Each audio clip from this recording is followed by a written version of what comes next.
pas, enak gitu loh. Bahkan aku mengatakan, aku ini Kristen sejati, gitu loh. Aku sendiri tuh mengatakan bahwa aku ini Kristen makanya aku juga mengatakan, Kang Mas Kainama itu Kristen sejati. Nah.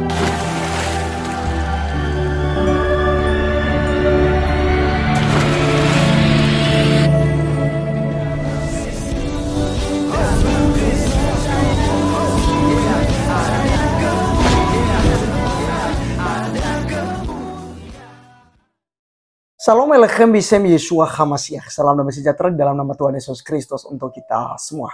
Pada video kali ini kita akan membahas mengenai Gus Betik, teman-teman sekalian. Kalau sedikit tadi kalian lihat, itu dia mengaku sebagai Kristen sejati. Bahkan juga Ustadz Bangkei, dia katakan bahwa itu juga Kristen sejati. Dan teman-teman sekalian, dia membenarkan dirinya bahwa dia ini pengikut Yesus sejati. Karena apa yang dilakukan oleh Yesus Kristus diikuti oleh mereka. Dan ini sangat menarik teman-teman sekalian. Apalagi dalam videonya ini nanti dia mengutip juga nubuatan atau pesan daripada Tuhan Yesus Kristus bahwa setelah dia tiada akan dia utus Roh Kudus, yaitu Roh kebenaran yang akan meneruskan pekerjaan-pekerjaannya. Dan mereka mengklaim bahwa itu dinubuatkan ya tentang nabinya. Ya, jadi ayat itu menuju kepada nabi mereka. Nah, teman-teman, ini sangat menarik untuk kita meluruskannya. Oleh karenanya, kita simak dulu apa yang disampaikan oleh Gus Betik berikut ini. Saya pernah mendengar atau mengetahui sedikit tentang Gus Betik yang mengatakan bahwasanya Ustadz Kainama itu seorang Kristen yang sejati. Padahal beliau itu sudah mu'alaf. Lah itu gimana maksudnya?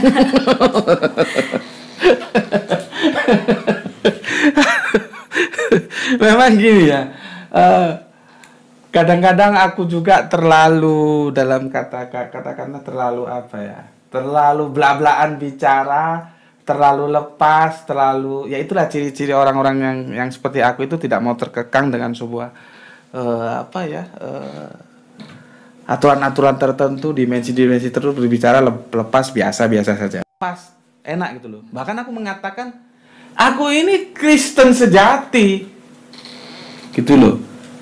Aku sendiri tuh mengatakan bahwa aku ini Kristen makanya aku juga mengatakan Kang Mas Kainama itu Kristen sejati. Nah, sekarang aku mau bedah dari sudut pandang pemahaman bahasa. Ya, begini. Karena ini terjemahan sih ya, dari Ibrani masuk ke Yunani, jadi agak ribet juga, tapi semoga kalian paham lah. Kristen itu berasal dari kata Kristus. Kristus itu Yunani. Dari kalau ke Ibraninya Mesia. Kalau kita Almasih yang diurapi gitu ya, yang diurapi gitu. Masuk ke Yunani menjadi Kristus. Begitu juga Kristus, pengikut Kristus itu disebut Kristen. Akhiran EN itu artinya pengikut Kristus. Kristus itu siapa? Gelar Yesus tadi. Nah, kita kembali bicara gelar tadi ya. Nah, jadi Kristen sejati itu adalah aku. Gus Betik adalah Mas Kainama itu Kristen sejati. Apa artinya? Pengikut Yesus. Kalau kita mengaku Kristen, kita mengaku pengikut Yesus, maka kita harus tunduk terhadap apa yang dipesankan, disampaikan oleh Yesus. Kalau Yesus bilang ke kanan, kita ya ke kanan. Kalau Yesus bilang ke kiri, kita ke kiri. Jangan bilang kamu Kristen, tapi Yesus bilang ke kanan, kamu bilang jalan ke kiri. Gitu. Paham? Nah, sekarang kita buka Alkitabnya. Apa kata Yesus? Ya. Ini dibuka di Yohanes 14. Ya. Yohanes 14, aku mulai, sekarang kita dimanjakan teknologi. Ini bisa buka kan? Nggak harus bawa kitab. Yohanes 14 itu mulai ayat 16. Yohanes 14 ayat 16. Aku akan meminta kepada Bapa dan Ia akan memberikan kepadamu seorang penolong yang lain. Ya. Supaya Ia menyertai kamu selama-lamanya. Oke, sebentar aku jelaskan. Aku itu Yesus. Ya. Minta kepada Bapa itu Allah. Dia akan minta yang dia minta apa? Seorang penolong yang lain ya, supaya ia menyertai kamu selama-lamanya. selama. Kamu itu murid Yesus. Iya. Ya, oke, lanjut. Yaitu roh kebenaran, dunia tidak dapat menerima dia. Sebab dunia tidak melihat dia dan tidak mengenal dia. Tetapi kamu mengenal dia sebab ia menyertai kamu dan akan diam di dalam kamu. Oke. Ternyata seorang penolong yang lain itu disebut apa? Roh kebenaran. Nah, disinilah Islam Kristen pecah. Kalau bagi kita roh kebenaran, nanti ada surat berikutnya. Ini kalau aku sudah nyusun bukunya, judulnya begini, Benang Merah Agama Samawi, ya. Benang Merah Agama Samawi, itu judul bukunya, ya. Sekitar 15 tahun yang lalu aku tulis, ya. Di situ jelas sekali dijelaskan siapa sih sebetulnya roh kebenaran ini. Nah, kalau menurut teman-teman Kristen, dia larinya ke Roh Kudus. Kalau aku enggak, larinya sosok Nabi, yaitulah Kanjeng Nabi Muhammad. Oke ya teman-teman sekalian, kalian udah dengar sendiri ya, mereka mengutip Injil Yohanes pasal 14 mulai dari ayat 16 ya dan seterusnya tadi itu. Nanti kita akan baca bersama-sama teman-teman sekalian. Jadi yang diutus penolong yang lain ini kan roh kebenaran nih, dan memang orang Kristen ya percaya bahwa ini adalah Roh Kudus gitu ya. Karena dia tinggal di dalam kita. Ya, dunia tidak mengenalnya, tapi kita mengenalnya karena dia ada dalam diri kita. Nah, itulah Roh Kudus. Nah, kalau kita cocokkan ini kepada Muhammad, teman-teman sekalian, nabi mereka, ya, Muhammad bisa dilihat. Dan kalau kita lihat, pekerjaan penolong dan penghibur ini adalah meneruskan pekerjaan yang sudah dikerjakan oleh Yesus. Nah, kalau kita lihat, Muhammad berperang enggak? Merampok enggak? Iya kan? Itu justru apa yang tidak dilakukan oleh Yesus dilakukan oleh Muhammad. Maka itu tidak cocok bagi Muhammad, Gus Betik. Ya, jangan mengaku Anda sebagai Kristen sejati. Nabimu saja tidak mengaku demikian. Nabimu dia tahu, dia sadar diri bahwa dia nggak sama dengan Yesus. Ya, tidak sama dengan Yesus. Nah, teman-teman sekalian, mari kita bedah apa yang disampaikan mereka. Dan sebelumnya dulu saya mau sampaikan bahwa mau dibawa kemanapun, Islam itu tidak akan pernah cocok dengan Kristen, teman-teman sekalian. Karena tidak nyambung. Apa yang diceritakan di dalam Alkitab itu diputarbalikkan di dalam Al-Quranmu, Gus Betik. Ya. Misalnya nih, tentang kematian daripada Yesus Kristus, itu diputarbalik di dalam Al-Quranmu. Dikatakan, wa masolabuhuka, apa namanya itu ya. Ya, mereka tidak menyalibnya, ya. Mereka ragu-ragu, jadi yang diserupakan sebenarnya Isa itu, karena kalian ya bersama dengan Ahmad Kainama itu mencocokkan antara Isa dan Yesus itu adalah pribadi yang sama. Padahal orang Kristen jelas-jelas menolak demikian, karena Isa berbeda dengan Yesus. Gus Betik harus paham itu. Isa lahir di bawah pohon kurma, Yesus lahir di kandang domba di Bethlehem di kota Daud. Ya, orang tua Isa itu kan Maryam, saudara Harun ya, cucu dari Imran. Sementara Yesus Kristus cucu dari Yoakin, ya, yang ibunya Maria. Kemudian, ya, tentang kematiannya, Isa tidak mati di salib tapi serupakan. Yesus benar-benar mati di salib dong. Terus terang benderang, dan tanpa kita lihat Alkitab pun, sejarah kita lihat Yesus memang disalib. Jelas bukti-bukti historisnya sekarang itu masih ada, Gus Betik. Ya, tapi Al-Quran bilang tidak.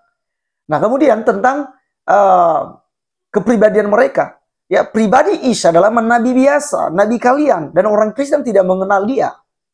Ya, bagi kami, ya nabi setelah Yesus adalah nabi palsu yang dinubuatkan oleh Yesus.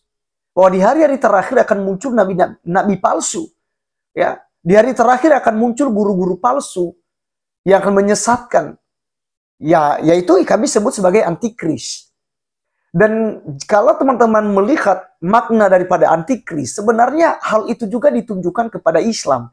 Antikris artinya tidak menerima Yesus Kristus sebagai Tuhan dan Juru Selamat. Itu antikris. Nah, orang Islam kan tidak menerima Yesus Kristus, maka mereka disebut sebagai antikristus. Ya, jelas itu teman-teman sekalian ya. Baik, kita lihat dulu teman-teman sekalian, bahwa ini tidak ditunjukkan kepada Nabi Muhammad, tetapi kepada Roh Kudus ya. Bukan kepada Muhammad. Baik, kita lihat dalam Yohanes pasal 14 dulu teman-teman sekalian. Satu hal yang dilupakan dulu oleh Gus Betik untuk saya jelaskan, yaitu Yohanes pasal 14 ayat 6 dulu. Kita harus sepakat dengan ini dulu ya. Kata Yesus kepadanya, "Akulah jalan dan kebenaran dan hidup. Tidak ada seorang pun yang datang kepada Bapa kalau tidak melalui aku." Jadi ini dulu harus kita clearkan dulu. Bahwa Yesus Kristus adalah Tuhan dan Juru Selamat bagi umat manusia. Yang mau percaya kepadanya, yang tidak percaya ya dibuang, dibinasakan. Pasti itu binasa untuk selama-lamanya. Baik, kita akan lanjutkan. Di dalam pasal yang 14 ini, ayat yang ke-16 tadi yang dikutip oleh mereka. Saya akan bacakan sekali lagi teman-teman sekalian ya. Yesus menjanjikan penghibur ya. "Jikalau kamu mengasihi aku, kamu akan menuruti segala perintahku. Aku akan meminta kepada Bapa dan ia akan memberikan kepadamu seorang penolong yang lain, supaya ia menyertai kamu selama-lamanya." Jadi seorang penolong yang lain, ada pribadi yang lain. Itu sebabnya ya sangat lengkap dalam iman kekristen, yaitu Tritunggal, Bapa, Putra, dan Roh Kudus. Pribadi Bapa, pribadi Firman yaitu Yesus, dan pribadi penolong ini, seorang penolong ini, pribadi Roh Kudus. Bapa, Putra, dan Roh Kudus ya. Yaitu roh kebenaran. Dunia tidak dapat menerima dia. Ya. Nah, Muhammad diterima ya. Diterima oleh kaumnya, termasuk Gus Betik ya. Kemudian dunia tidak dapat menerima dia sebab dunia tidak melihat dia. Nah, ini dia yang kita harus analisa saja ya teman-teman sekalian. Roh Kudus tidak bisa dilihat. Ya, tidak bisa dilihat oleh kasat mata kita ini. Muhammad bisa dilihat ketika dia menikah dengan Aisyah, menikah ya umur berapa Aisyah waktu itu? Apakah 6 tahun ya, berapa versi ya? Ada yang bilang juga 9 tahun dan lain-lain. Kemudian dia menikahi janda-janda, itu kan dilihat semua tuh. Nah, Roh Kudus tidak menikah teman-teman sekalian. Roh Kudus tidak menikah. Dia transgender. Ya, tidak laki-laki dan tidak perempuan. Jadi Gus Betik jangan cocokmologi. Mengutip kitab suci lalu mencocokkannya kepada Nabi Anda. Oh, itu Anda tidak fair sekali, ya. Kita lanjutkan teman sekalian ya. Dan tidak mengenal dia ya. Dunia tidak melihat dia dan tidak mengenal dia, tetapi kamu mengenal dia. Sebab ia menyertai kamu dan akan diam di dalam kamu. Lihat teman-teman sekalian, akan diam di dalam kamu. Dan orang Kristen sangat percaya bahwa Roh Kudus ada dalam diri kita. Sebagai orang-orang percaya. Dan ketika ada Roh Kudus, dia menginsafkan kita, mengingatkan kita, mengajarkan kepada kita hal-hal yang telah dilakukan oleh Tuhan Yesus Kristus. Dan kita dituntut untuk bisa mengikuti Roh Kudus. Karena dialah yang akan menuntun kita untuk ya menuju jalan kebenaran yang telah diajarkan oleh Tuhan kita Yesus Kristus. Kemudian kita akan lihat ayat 18. "Aku tidak akan meninggalkan kamu sebagai yatim piatu. Aku datang kembali kepadamu." Ya. Kenapa Yesus mengatakan aku datang kembali kepadamu? Jadi dia bukan dalam wujud manusia lagi. Ya. Tapi dia akan datang dalam wujud Roh Kudus. Ya. Ingat teman-teman sekalian, mereka satu hakikat, Bapa, Putra, dan Roh Kudus. Maka teman-teman sekalian, ya, Yesus Kristus telah melakukan apa yang dikerjakan oleh Bapanya. Dan ketika Roh Kudus juga menyertai orang-orang percaya, akan mengerjakan apa yang dikerjakan oleh Tuhan Yesus Kristus. Mereka satu kesatuan, tidak bisa dipisahkan teman-teman sekalian. Kemudian pada waktu itulah kamu akan tahu bahwa aku di dalam Bapakku, dan kamu di dalam aku, dan aku di dalam kamu. Barang siapa memegang perintahku dan melakukannya, dialah yang mengasihi aku. Dan barang siapa mengasihi aku, ia akan dikasihi oleh Bapakku, dan aku pun akan mengasihi dia, dan akan menyatakan diriku kepadanya. Ya. Jadi, teman-teman sekalian, di sini sangat jelas sekali bahwa Yesus Kristus telah mengutus Roh Kudus kepada orang-orang percaya, yaitu roh kebenaran yang berdiam dalam diri orang-orang percaya, dan itu sama sekali tidak ditunjukkan kepada sosok manusia atau nabi atau rasul atau siapapun.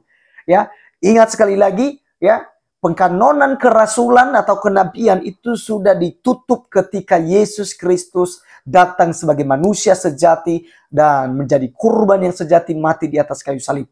Jadi Nabi Muhammad tidak tergolong sebagai nabi dalam iman kekristenan. Justru kalau kita mau jujur, justru kita menganggap bahwa dialah antikris, nabi-nabi palsu yang akan muncul di akhir zaman ini. Karena dia tidak mengerjakan apa yang dikerjakan oleh Tuhan Yesus Kristus dan tidak percaya dengan apa yang diimani oleh para rasul lain ya mengenai Tuhan Yesus Kristus, bahwa dialah Mesias, dialah Tuhan di atas segala Tuhan. Maka barang siapa yang percaya kepadanya tidak binasa, melainkan memperoleh hidup yang kekal. Yohanes 3:16 berkata, karena begitu besar kasih Allah ke dunia ini, sehingga telah mengaruniakan anaknya yang tunggal, supaya setiap orang yang percaya kepadanya tidak binasa, melainkan beroleh hidup yang kekal. Terima kasih teman-teman sekalian, sekian video kali ini dan sampai ketemu di video berikutnya. Tuhan Yesus memberkati kita. Salam.